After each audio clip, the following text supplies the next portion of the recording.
నేటి నుంచి విజయవాడ వరద ప్రాంతాల్లో నిత్యావసర సరుకులు పంపిణీ జరగనుంది. ఇందుకోసం ప్రభుత్వం 1000 MDU రేషన్ వాహనాలను సిద్ధం చేస్తుంది. బియ్యం, పంచదార, నూనె, కందిపప్పు, ఉల్లిపాయలు, బంగాళాదుంపలను ప్రభుత్వం అందజేయనుంది. నిన్న మంత్రి నాదెండ్ల మనోహర్ ట్రయల్ రన్ నిర్వహించారు.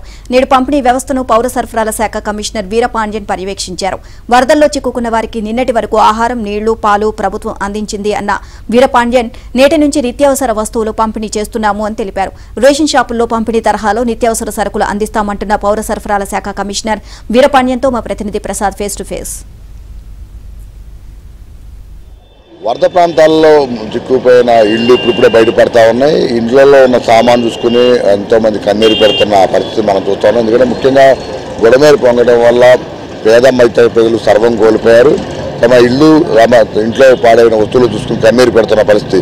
దాదాపు 4-5 రోజులుగా ఈ ముంపు ప్రాంతంలో నివాసం ఉంటున్న ప్రజలందరూ కూడా ప్రభుత్వం ఈ రోజు నుంచి కూడా నిత్యావసర వస్తువులు పంపిణీ చేపట్టింది. ప్రధానంగా 5 కిలోల బియ్యంతో పాటు అనేక నిత్యావసర వస్తువులు కూడా అందజేస్తుంది. దీనికోసం దాదాపు 1000కి పైగా MDU రేషన్ వాహనాలను కూడా అందజేస్తున్న పరిస్థితి. ఈ రోజు నుంచి కూడా 3 రోజుల పాటు విడతల వారికి అంటే ముంపు ప్రాంతం వాటర్ వెనక్కి వెళ్లే కొద్దీ వారందరూ కూడా అందించే కార్యక్రమాన్ని శ్రీకారం చుట్టారు. ఈ మొత్తం కూడా స్వయంగా పౌర సరఫరా కమిషనర్ వీరపాండ్యన్ గారు పరిశీలిస్తూ ఉన్నారు. ప్రస్తుతం మనతో పాటు ఆయన ఉన్నారు. సార్ నమస్తే అండి. ఎలా సాగుతుంది సార్ ఈ 3 రోజుల పాటు ఏ విధంగా ప్లాన్ చేశారు?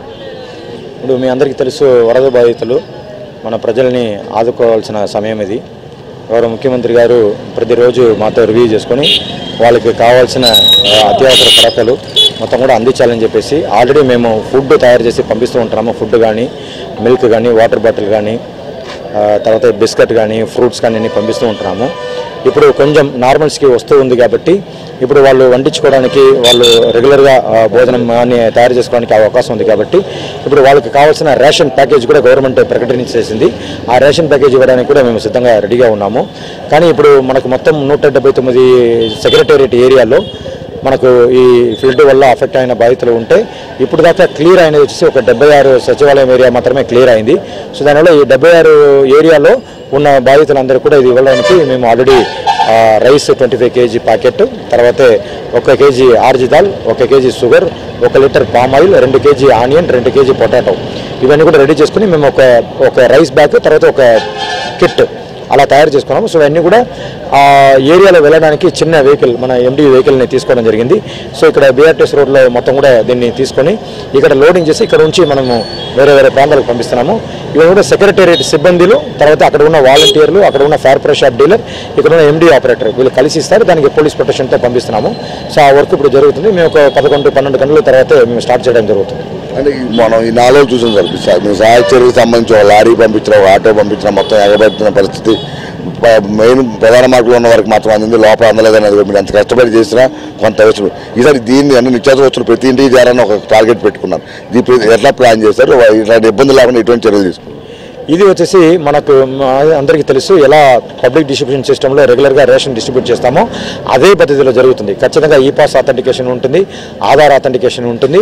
ప్రతి ఒక్కరు వాళ్ళు రేషన్ కార్డుని పట్టుకొని వాళ్ళు వచ్చే MDU ఆపరేటర్ దగ్గర ఇస్తే వాళ్ళు అక్కడ ఉన్న MDU ఆపరేటర్ కానీ, లేకపోతే ఫైర్ షాప్ డీలర్ కానీ, లేకపోతే సెక్రటరీ ఎంప్లాయ్ కానీ వాళ్ళు తీసుకొని ఇస్తారు. ఒకవేళ వాళ్ళకి రేషన్ కార్డు లేదనుకోండి, ఖచ్చితంగా రేషన్ కార్డు లేని వాళ్ళు కూడా ఇస్తాం, అన్ని కుటుంబాలకు ఇస్తాం. గౌరవ ముఖ్యమంత్రి గారు చాలా క్లియర్గా చెప్పడం జరుగుతుంది. ప్రతి ఒక్క ఫ్యామిలీకి ఈ రేషన్ ప్యాకేజ్ అనేది ఇవ్వడం జరుగుతుంది. రేషన్ కార్డు ఉన్నా లేకపోయినా, రేషన్ కార్డు ఉంటే రేషన్ కార్డుని చూపించాలి, అప్పుడు మనము ఈపాస్ అథెంటికేషన్ తీసుకుంటాము. ఒకవేళ రేషన్ కార్డు లేదనుకోండి, ఖచ్చితంగా ఆధార్ నెంబర్ చూపించాలి. ఆధార్ నెంబర్ ఉంటే ఆధార్ అథెంటికేషన్ తీసుకొని వాళ్ళకి ఇవ్వడం జరుగుతుంది. సో దానివల్ల ఇది రెగ్యులర్గా మనం చేస్తున్నట్టుగా చేస్తాం. నిన్న మీరు మంత్రి గారితో కలిసి ట్రయల్ రన్ నిర్వహించారు. ఎట్లా సాగుతుంది అంటే మీరు ఎట్లా పరిశీలించారు, ఎట్లా ఉండబోతుంది? మనకు ఇక్కడ నిన్న రామకృష్ణపురంలో వార్డు నెంబర్ 30లో ట్రయల్ రన్ చేయడం జరిగింది. చాలా బాగా జరిగింది. మేము ఇంటింటికి వెళ్ళి ఇవ్వడం జరిగింది. ఇంటికి వెళ్ళి ఈపాస్ అథెంటికేషన్ చేసి ఈ మెటీరియల్ ఇస్తే చాలా సంతోషంగా వాళ్ళు తీసుకున్నారు. సో అదే రకంగా మా MDU ఆపరేటర్కి, సెక్రటేరియట్ ఎంప్లాయీకి, తర్వాత ఫైర్ షాప్ డీలర్ అందరూ కూడా ఇన్స్ట్రక్షన్ ఇవ్వడం జరిగింది ఇంటింటికి వెళ్ళి ఇవ్వాలనేది. కానీ కొన్ని వీధుల్లో నీళ్లు ఉన్నాయి. సో నీళ్లు ఉన్నప్పుడు మాత్రం వాళ్ళు నీళ్ళ లోపల వెళ్ళడానికి అవకాశం ఉంటే ఖచ్చితంగా వెళ్తారు. వెళ్ళడానికి అవకాశం లేకపోతే వాళ్ళు మాత్రం ముందుకు వచ్చి తీసుకోవాలి.